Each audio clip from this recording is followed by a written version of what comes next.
This episode of Grounded in Maine is sponsored by ESG Review. ESG Review magazine is published quarterly in February, May, August, and November, and is available for free in print and digital formats. ESG Review is devoted to environmental, social, and governance strategies, technologies, and investments. ESGreview.net is updated every Wednesday with 8 new stories and is home to feature articles, news items, and more. Visit esgreview.net to stay informed and help us spark the collaboration and awareness needed to develop sustainable economies and communities around the world.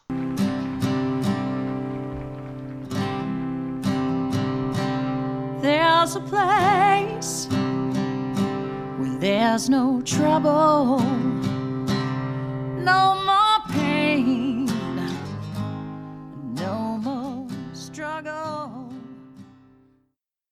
Grounded in Maine podcast is an open conversation about how we show up for the world. I started this podcast out of a desire to learn new ways to be sustainable because the word sustainability is big. It can be overwhelming, and I just wanted to learn, different ways to try to be part of the solution and not feel like it's too late. So I am talking to people who are doing different things and learning so much. I hope that you are too. Hi there. Thank you for listening to Grounded in Maine today. My name is Amy Fagan. My guest today is Barbara Tibbetts, and she is from Nantucket, and you are I think that you're really going to enjoy this. If you enjoy listening to me talk, you're going to love listening to her talk because we are like kindred spirits and we kind of geek out a little bit. It's very fun, actually. We are on a very similar plane. So we had a lot of fun. This was really, really great. So I hope that you enjoy this. Barbara she's got her hands in a lot of different pies in the sustainability world, and she's doing some really great stuff. So I hope that you enjoy this. I'm going to let her tell you more about what she's up to because it just sounds better coming out of her mouth. But if you love this podcast, I hope that you will share it with somebody that you think would enjoy it. Feel free to also rate it and review it wherever you're listening. And if you don't love the podcast, feel free to let me know. If you can let me know if you love it too. I don't mind that at all. But I can't make changes. I can't fix something that I don't know is wrong. So if you would love to be a podcast guest and talk to me about something that you think is really important sustainability wise, please also let me know that because I love that. So I hope that you will enjoy this episode, and we are going to get right to Barbara. Thank you again so much for listening. My guest today is Barbara Tibbetts. Barbara and I just met on LinkedIn through a friend, Andy. And Barbara and I have really hit it off. We're kind of kindred spirits in many ways, we're finding. But Barbara just put on a really cool sustainability event that I was hoping that she would tell us about. But Barbara, thank you so much for joining us. How are you today? I'm good. Thank you very much for having me. And Barbara is coming from Nantucket, or she's talking to us from Nantucket. And I'm going to introduce her to my friend Laura, who is also on the podcast, Laura Ludwig, way back. But so tell us about the event that you just put on. That was not too long, like a month ago? It was actually in August. So I think the fall happens very quickly, doesn't it? Right. And through the holidays. But yes, it was in August, and it was for sure a passion project that I felt compelled to do. I can't even tell you why. I was investing in some companies, and I realized that a large percentage of them, like 95% of them, were sustainable. And that made me realize that I viewed the world and was curious about this world of sustainability. So I thought, well, how do I get other people to know about these different companies? How can I help other people learn? And so I decided, I'll try an event. Well, since I live in Nantucket and we only have so much. So I think we try to live more sustainably here than in most areas, and people here were unbelievably supportive. So I was able to actually do this event, and we started off with some poetry reading, and beautiful poetry reading about it's a man who's been on this island for years and has made a lot of the paths that we have here on the island, and he wrote the poetry based on that. So he started us off on beautiful poems, and then we did a sustainable fashion show where the items from in the fashion show were found on the island in our take it or leave it at the dump or our thrift stores. And then we had a panel, with 3 companies. One came all the way from California, that from a company called Azure Printed Homes. And then we had ACK Smart Solar, which is an island company that does solar. And then we had another company, Ab Design Labs, and they do green architecture. So they were able to talk in the same realm and sustainability and building. And but the exciting thing for me was that I recorded the event, so you can find it on YouTube, and that on a YouTube channel called Living and Playing in a Sustainable World that I just begun. So you can see that, not live, but you can watch it on YouTube, as well as I have a website now too called lapsnow.com. It was created for the event, but then we changed it over to show how we can all try and live sustainably. Laps, get it? Living and playing in a sustainable world. But laps, lapsnow.com. And there on the website, I'm building it so that a general person can go and find information to live sustainably, where they don't have to. I've sort of gone down this rabbit hole, as I'm sure you have, of sustainability and trying to learn. And you go to so many different places. And because you and I we're finding a passion in this, we're willing to take the time. Like, that's fun for us, right? Where other people just want to learn. They just want to make better choices for their living daily lives. And the website hopefully gives you that place to go where you can learn a lot of different things about living and playing sustainably. Right. I think that's so cool. It's almost like an encyclopedia or like it's a resource to look to, your website. Exactly.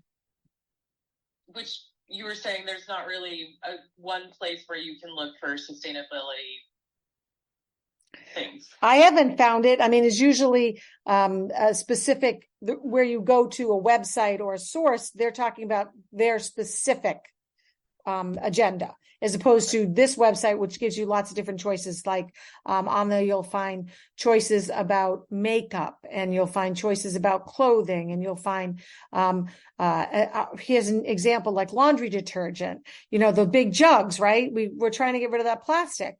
Well, you probably already do, but not everybody knows about laundry sheets. And I have a link on there that gives you a choice, and someone's already done the research to decide which one they feel is best, and then right there's done the research. And I learned from it. I now use laundry sheets and don't have those big tubs anymore myself.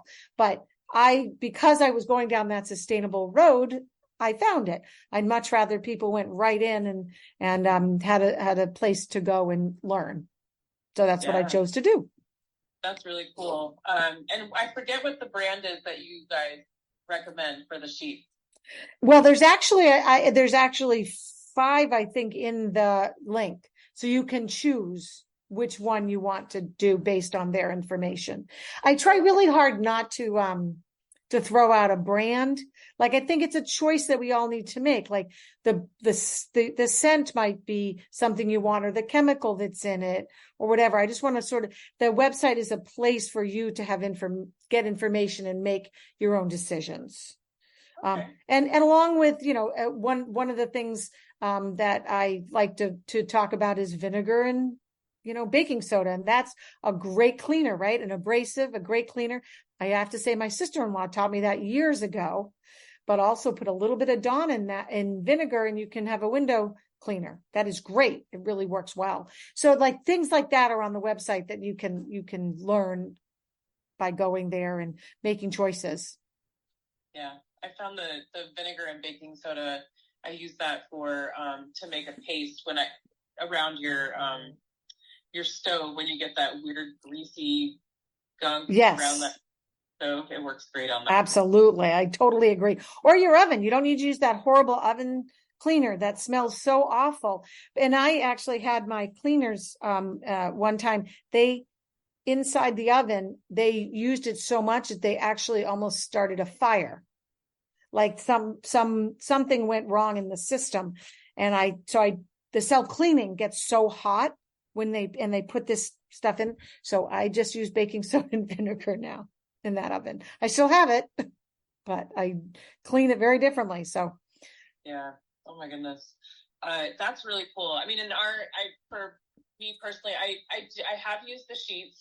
I like the sheets. They're very handy. They're very light, which is so nice. And you can mail order them and they don't cost a lot. Yes.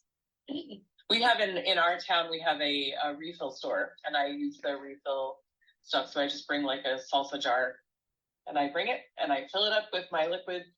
I love that. We do not have that here to my knowledge, but I would think this would be a place that should have it. So maybe we'll put that bug in someone's ear and they'll start that store. Or maybe there is one here I just don't know about. Maybe it's your next project. Yeah. What do you get what do you get there? Cleaning supplies or what do you get there? I mostly get cleaning supplies. I get my laundry soap. I get dishwasher pods because they're not made with plastic. It's a gelatin, I think, that just dissolves. Oh. Or pod. I get deodorant. Oh, okay. Interesting. So I put it in a little baby jam jar because I have a jam business. I've got jars like coming out my ears. So dish soap, laundry soap, deodorant. I get cleaning vinegar. It's like a 20% vinegar as opposed to 5%. Oh, yeah. I bet 20%. So it's like 4 to 1. I like that. That's wonderful to do. And hopefully more stores will open that will do that. Kind of like I just bought vegetable bags to go to the supermarket with, the cotton ones, right? So we don't keep using that plastic, even though now they're like compostable here. I still don't like to use them. I mean, I can just use these. But you know what? We didn't used to be able, like if you brought your own bags to the store years ago, people would look at you like, what are you doing? I remember that. I remember doing that years ago on my own. And they thought I was shoplifting. So it was like, okay, but now it's coming around, right? And I think it's all about comfort zones for us. So you'll see, if you see more and more people putting their vegetables in these bags, it'll be okay, you know? Right. No, I totally have those. They're awesome because you can put potatoes in them. I love that. And potatoes that bag always breaks. So well, that's what. Yeah, but the reusable, the cotton ones right. Or whatever, fill it with potatoes. Exactly. I have not done that yet, but I could see that. Yeah. But what else do I feel like there's something else that I get there. Anyway, I love my retail store. And she was a guest on my podcast too. And it's a habit, right? Anyway. But it's now part of your daily life is you take your jars and you go, just like you take your whatever and go to the supermarket. Now we have bags in our cars, right? And you bring them into the store. And if you forget, you might push the cart to the car and put the stuff in like I did today, but 100%. Where before people would be like, what are you doing? So it's just a matter of us learning and becoming more comfortable and developing better habits. Right. Like if I undershoot the number of bags that I bring, I'm just like, if it's bigger items, just don't put them in the bag. I'll just put them in. I've got more bags in the car. Like I'm just not going to go get them right now. Right. And I also don't like paying that 10 cents for the bag anyway, but absolutely. But still, if I already have one, I'm cheap and I have a bag. I know it's not right. Yeah. I think I wouldn't think of it that way. I'd say you're making a good choice for our environment. That's what you're doing. It's all how you look at it. But, and so All right. So you told us a little bit about your website, and you told us a little bit about the event that you did. But so you said that you did 12 days of sustainability. I did a tree. We did Christmas stroll here on the island, which a lot of towns do those things, and we decorate trees downtown. And I had a tree for living and playing in a sustainable world. And I did the 12 days of sustainability. So I hung cards, and one side would have a question and the other side you'd flip it over and have the answer. And one of my questions was, what two products can you use to make a cleaning solution? And when you flipped it over, it was baking soda and vinegar. Right. And there was another one was just to get people more aware of how much trash we accumulate. I had a card that said, how much trash did each family in Nantucket accumulate? And you flipped it over and there was the answer. And it was what, 12,000 to 1,200. It was 1,250 to about 1,500 pounds, which that's a lot. You know, like I don't know I'm not sure how they calculate it, but they seem to. They had actually the card actually had the whole state on it, and I focused on Nantucket, but it had the entire state on it. So they did it somehow. And that's trash. That's trash only. That's not including like recycling or composting or anything like that. That's a really good question. It just said trash, so I'm assuming it was all of it. I'm assuming it's everything that you bring to the dump. Because think about that. You're talked about the laundry jugs, right? Like if we stop using those, you might think you're recycling it, but not all plastic gets recycled. Some of it does, some of it doesn't. If it's dirty, it's thrown, all those different things. If we could just not use it, it'd be great. Only 9% of the plastic containers are recycled. 9%. Yeah, we work to bring them to the dump, right? For that 9%. Yeah. Yeah. So if we could just find another use, something else to use instead. Which we are beginning to do that, like you did.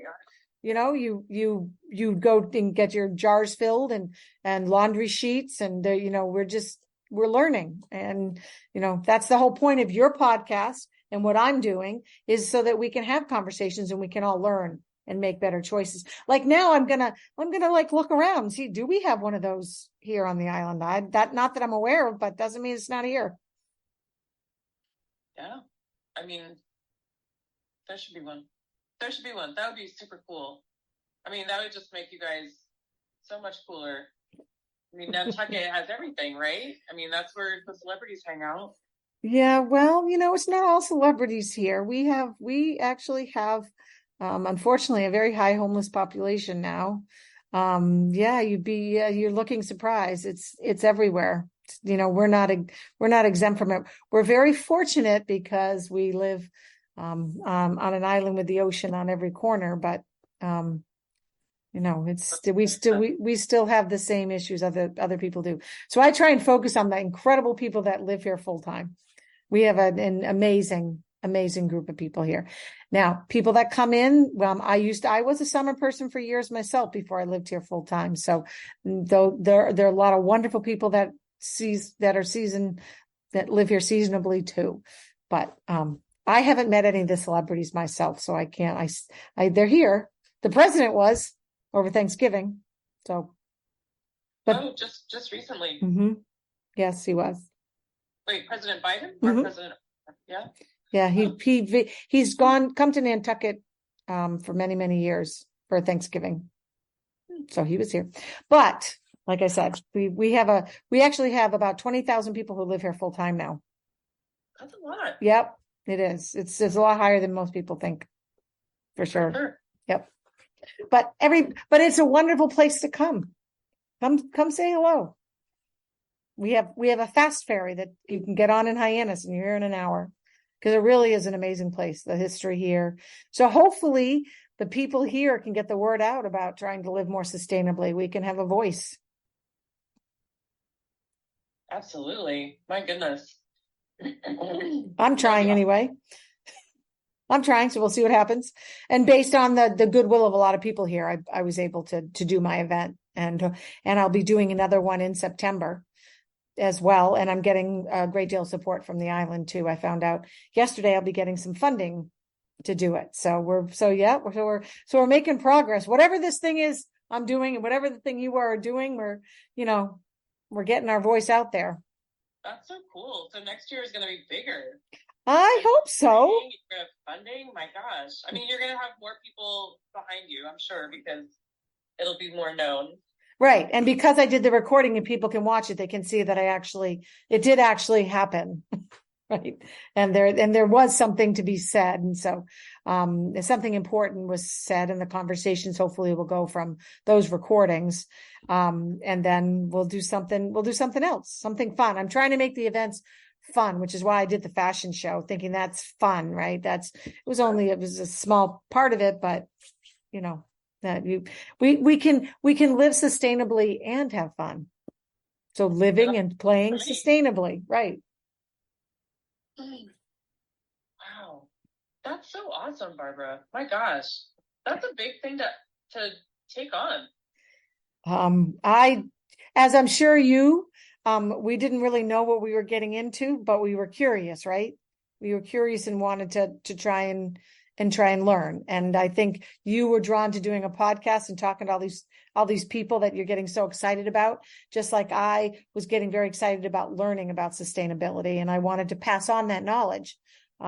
So I applaud you doing a podcast, because I think that's you've got more dedication than I've got. I'm doing an event once a year and a website. So together we're going to change the world, Amy. We are going to change the world. Absolutely. I feel like there was something else that I wanted to touch on. So oh crap, what was it? Website. Oh. Trying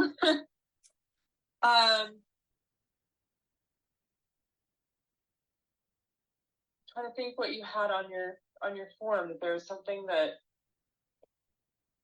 you had said something about everyone can be sustainable. It doesn't have to be, and that's kind of it. Just the more that I learn about you, I'm just like, you're so, like, we were so meant to meet, because there's so many things that you had said on your form that I was like, that's so in line with me, because you had said, like, everyone can be sustainable. It just doesn't have to be this big deal. And like, it's so true. Like, I think I was telling you about the lady that came on, Brenda came on, and she was talking about making her own bra. Like, right. It seems like it's a big deal, but at the same time, like, it's a big deal for her, and she's saving, all this stuff from going to landfill. She's saving money, and she knows exactly what's in her food. Like, that's a big deal for her. Well, I think we and you and I talked about it. Like, I take my chicken now and I boil it and I get the broth, and then I when I make stir fry, I just throw that cooked chicken in, and I don't leave it in there very long. It's because it's already cooked, but then I've got this broth I can make a soup with. The other thing I've been doing lately, I tried composting. It did not go well for me. And the people that were in the house, they were like throwing stuff that they shouldn't in there. And it was so I was like, okay, this is not for me. But what I started doing lately is, I just take whatever, like the carrot peels and the lettuce and whatever, things like vegetables and fruit. And I've been putting them out in this one area in my yard. We have many bunnies and we have many deer here.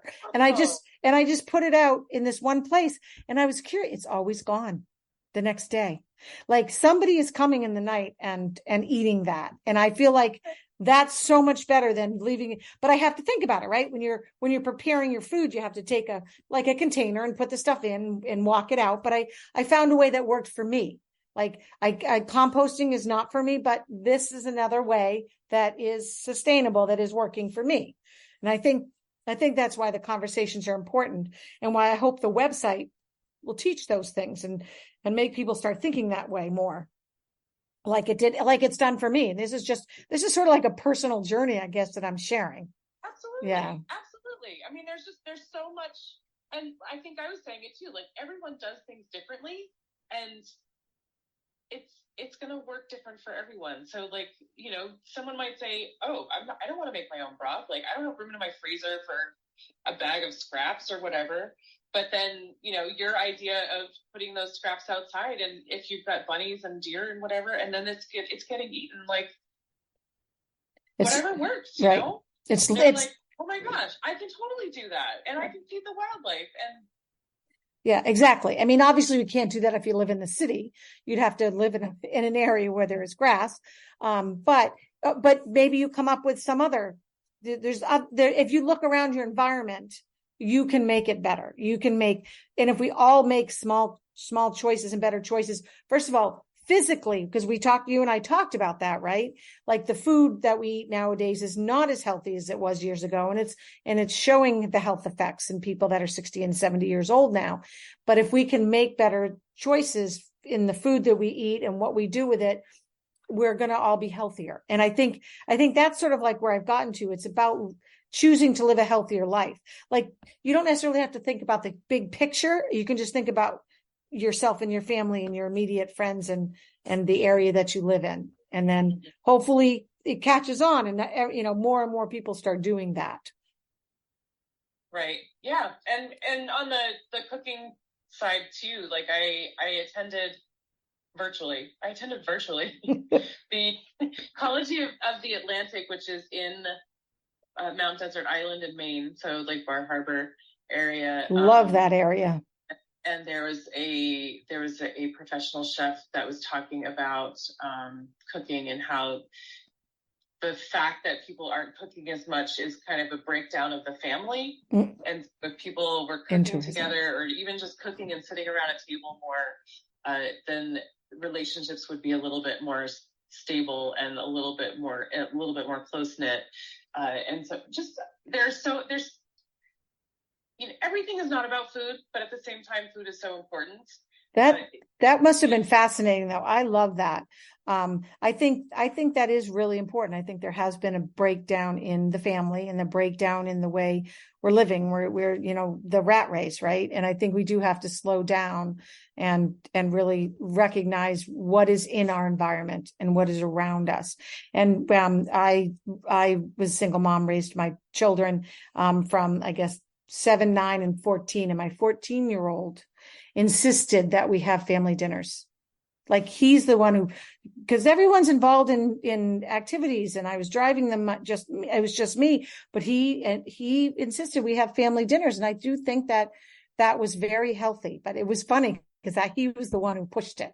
But I think that is an important thing. Family is very different now. Family isn't the traditional mother, father, children. Family can mean lots of things, but if we all sit down and chat over dinner or lunch, whatever the meal is, over a meal or prepare a meal together, right? Or something like that. I mean, I make banana muffins every single weekend, and I make frittata every single weekend, and so that we have food during the week stuff, breakfast and snacks. Like I do it every weekend. And we have a farm drop here, and I don't think that you guys have that in Massachusetts, at least not yet. But farm drop is a really cool thing, and you can just order. It's almost like a Hannaford to go or a grocery store to go type of thing, where you can order from farmers. So you're ordering from all these different farmers, and then you can just go pick it up at one stop. We do actually have that here in the growing season. There is a program. It's not called Farmer's Drop, but there is a program like that here. And I think that's great, isn't it? Right? And it's stuff that you might not normally use, but then you got to figure out how to use it. That's what I've heard. I haven't tried it myself, but you get some interesting things that you might not normally use, but then you learn how to cook with those. Oh, you're talking about a CSA. Are you talking about a CSA? What's that stand? Box where you get the community supported agriculture. Yeah, a mystery box. Yeah. Those are fun because I see that as such a challenge. Like you have to research all the produce and what you can do with it, and you have to taste it and see what it would go well with and stuff like that. Yeah. But this is you can order. You can order pickles. You can order. Okay. Like that, and you can order. I order Swiss chard every single week because I cannot get enough Swiss chard. But one of the things that has always kind of bugged me is you can buy a loaf of banana bread. It's like $20. I'm like, banana bread?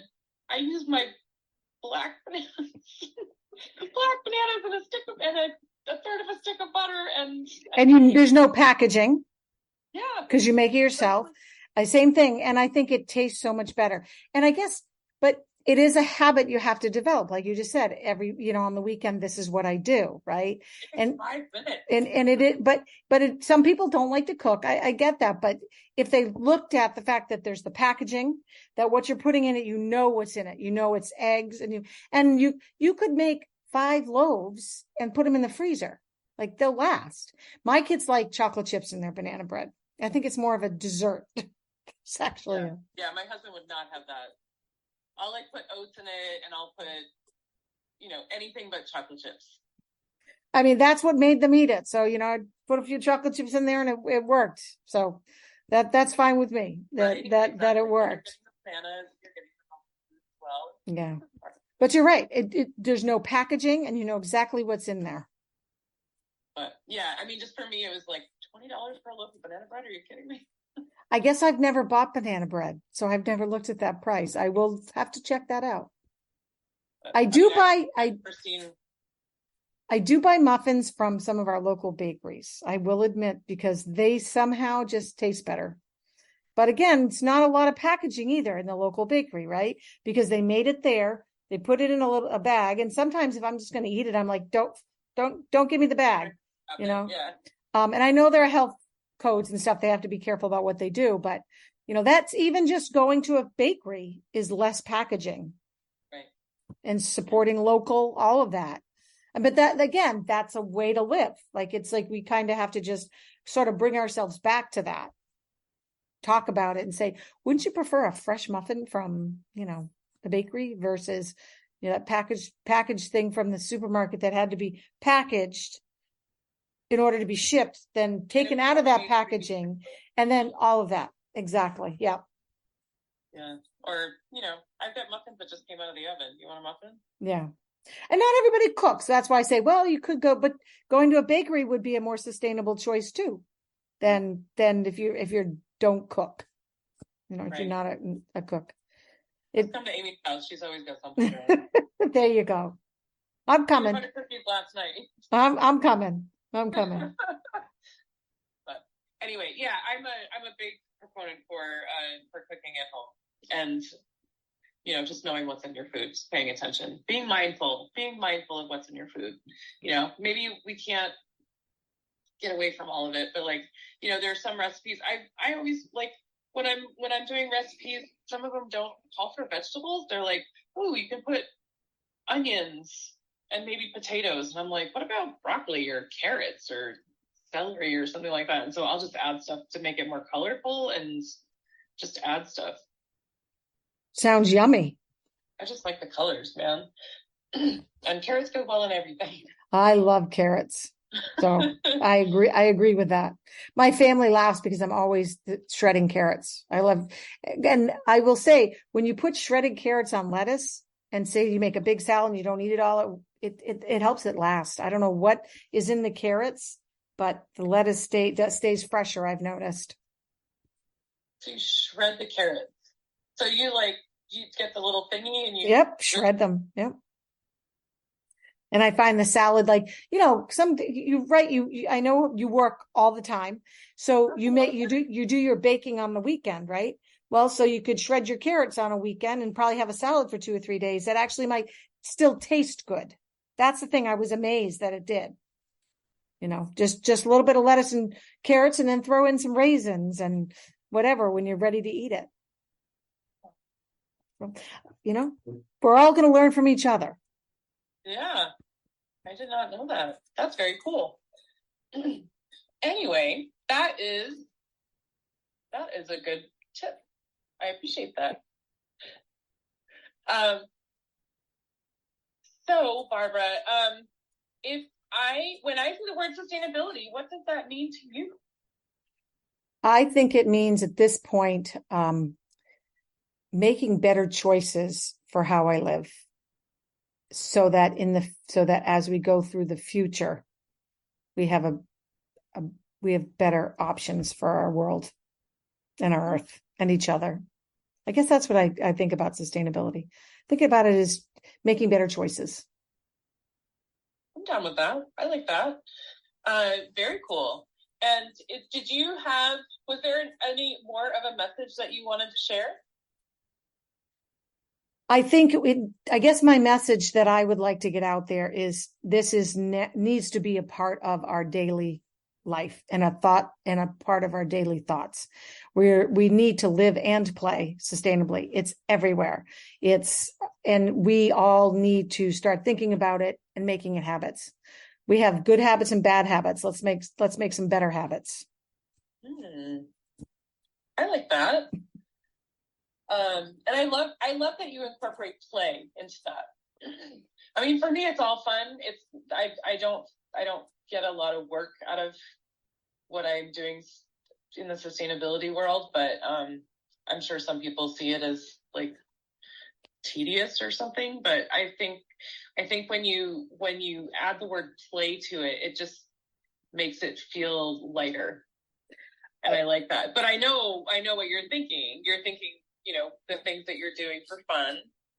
Yes, exactly. And one of them was the reason play really came in was a company that is created a battery for your bike. So they're very young and they're not in production quite yet, but they create a battery you can hook to any bike. And that's sort of where the play came in, as well as a company that makes sea animals, dolphins, turtles, out of recycled plastic. So stuffed animals made out of recycled plastic. So that's sort of where the play came in. It was these companies that I'd had, but I do think it needs to be everywhere for us to make a change. And we can all make small changes, like looking for stuffed animals that are made with recycled plastic, because they're out there for sure. Right. So Shore Buddies is the name of that company. Very, very cute. Very, very cute stuffed animals. Shore Buddies. I like that. Oh, you had a message about PFAS though, but that was. So that's all about that. That's all again about our environment and making better choices in our environment. So I don't know if you've ever seen the movie Dark Waters. No, you haven't. It's a very sad movie, but it's about sort of where PFAS came from and the company and the litigation and the farmers that were affected by PFAS, and how PFAS now is in everything. PFAS is in our clothes, it's in our water, it's in our food, it's coming out in they're finding it in our animals, and it is a forever chemical and basically anything that is waterproof, fire retardant has a PFAS in it. That's why the chemical, it's called forever chemicals, because it's it's called, originally PFAS was the makeup of it, but it's got so many different names now, Gen X and all this kind of stuff. But if you just call it forever chemicals, anything that's Teflon in your house, get rid of it. Bring it to the dump. Make sure you throw it in the trash, not the metal or the compostable. You want them to get rid of it, hopefully in a healthy way. And anything that is flame retardant or waterproof has PFAS in it. It's everywhere. But the things you can start getting rid of is any of your pans, especially that are scratched, because you're literally eating that. Anything that's waterproof, any waterproof makeup has PFAS in it. So you're putting your waterproof mascara on your eyes, you're putting PFAS directly into your eyes. And it sounds very scary, especially if you watch the movie. But it doesn't affect everybody the same way. It's a cancer causing agent, but depends on you, depends on how much, whether it's in your wells, there's so many things that can vary that, whether you'll be affected by it, but we all are in some way. Right. And as you and I were talking about, as consumers, we need to start asking companies to make things without PFAS in them. And companies are listening. And if you go to Laps Now, you'll find some of those companies that are making better choices for us, because consumers are asking for it. If we say this is what we need and what we want, the companies are going to listen. But we have to know that it exists. We have to have the conversations so that we can know there's a choice to be made. Yeah. Oh my gosh. I didn't really, I knew about PFAS, but not like the huge extent of the damage until I think it was last year when a lot of the farms were in Maine. There was a really popular farm in Maine that had to close because it had the sludge residuals from being a dumping ground. Unfortunately, people don't realize that there are actually a lot of them in Maine. And that was a surprise to me recently, because you think of Maine as like so, healthy and outdoorsy and right. And lots of land. And unfortunately, these companies have been dumping. They have to take the chemicals, right? The residual chemicals and do something with them, which is why PFAS is in everything now, because it's gone through our water sources. Yeah. Oh my gosh. But again, we can sit here and we can get really upset and depressed about it, or we can say we want something different. And so that we can make choices, like I just said, to live better in the future and make a change. It took a while to get here. Now it's going to take a while to get somewhere else, but we got to start. We got to start, or it's never going to happen. Right. Yeah, absolutely. Wow. That's a big one. So I'm glad that we did touch on that. So Barbara, if somebody wants to follow you, follow you and learn more about live and play in a more sustainable world, how can they do that? Well, first of all, they can go to the website, lapsnow.com, or I'm also on Instagram at LIVANDPLAY, live and play. That's I guess how you'd find me. And YouTube, we actually have a YouTube channel, Living and Playing a Sustainable World. Very, very new, very small, very young, but we're going to grow. And the event is also there on YouTube as well to watch. So, as well as the website. Thank you, Amy, for this chat. I really had fun. Yay. I'm so glad that we finally were able to do this. And thank you so much for your message. Oh my gosh, I love it. I just feel like we were so meant to get to know each other. Well, keep up the good work with your podcast, because this is how people are going to find out about them for sure. So listen to Amy's Grounded in Maine podcast, because you're going to learn a lot. Awesome. Well, and definitely check out Barbara's website as well. So, all right. Thank you so much. All right. Enjoy your evening. I just want to take a moment and thank my guest again for speaking with me and sharing such great information. I also need to thank Buzzsprout for hosting this podcast, for Jane Bolduck and her amazing music genius, for Becca Coffron and her beautiful artwork. And I'd like to thank you for listening. Please check out the show notes. I'm going to have links posted in there if you would like to follow this guest and learn more about them. Thank you again. We'll talk to you soon. There'll come a day, my mama told me, when I find love to have and hold me, a heart that's strong and so sincere. Just tell me, how do I get there from here? Oh, tell me, how do I get there from here? 'Cause here and now I'm so far down that mercy's bound to find me.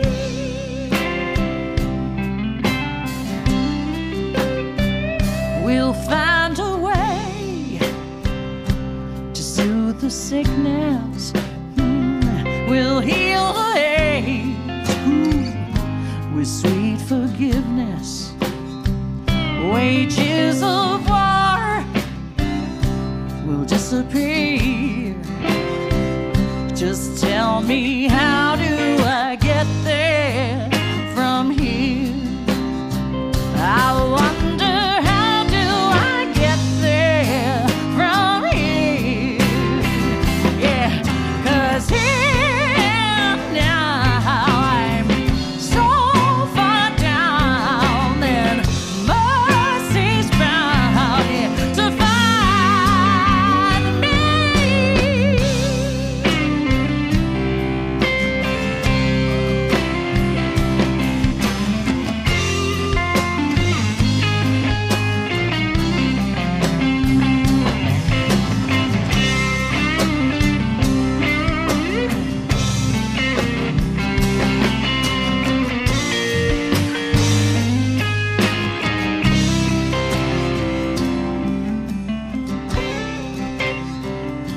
that state of grace has finally found me. Well, there'll be music, ooh, and good friends around me, and I'll just smile through happy tears and wonder